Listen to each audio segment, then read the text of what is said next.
G'day and welcome back to the channel. On this episode, I'm going to show you how to tighten up head studs, fit a set of rocker gears, set the clearances, and most importantly, install the push rods.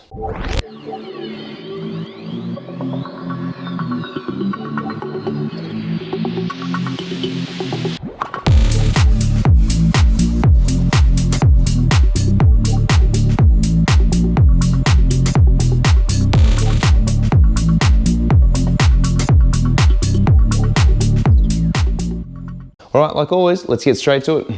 Alright, so first thing we need to do is install the push rods. Now, the push rods only go in one way. As you can see, they do have a bit of a ball on one end and they have a socket on the other. The socket faces the top because that's where the rocker arm goes in, and then the ball goes towards the bottom of the bucket down in here. Alright, next thing to do is install the rocker set. So I do have a video on how to install these, so I won't bore you in doing it in this video. You can check it out in the description above. So to make this process a lot easier, what I did was wind the adjusters all the way up. That way it enables the head to seat properly. So what we're going to do now is grab the remainder of our cylinder head stud nuts.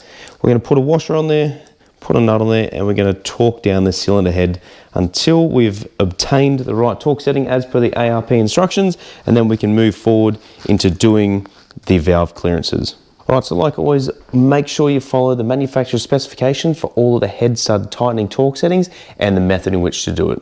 You can see this on another video on how to do it, also in the picture listed beside it. Alright, so that's it for this episode. We've installed the push rods, the rocker gear assembly, and tightened the head studs and nuts. So you can see all of this in the previous videos that I've done on my channel. I don't see the point in rehashing the exact same thing again, so check it out in the links in the description. Next episode, we're going to go through and we're going to adjust the valve clearances, which you can also see in the video listed above or on my channel. We're going to put the rear push rod covers on, probably start putting the thermostat housing on, and any of the small ancillaries like the oil feed pipes, the oil filter housing, and a couple of small things before moving on to doing the distributor spindle, the sump, the oil pickup, and then the front timing case and the front timing assembly. So like always guys, stay COVID safe. I want to see you right here on another episode of Tomo's Tune-Ups.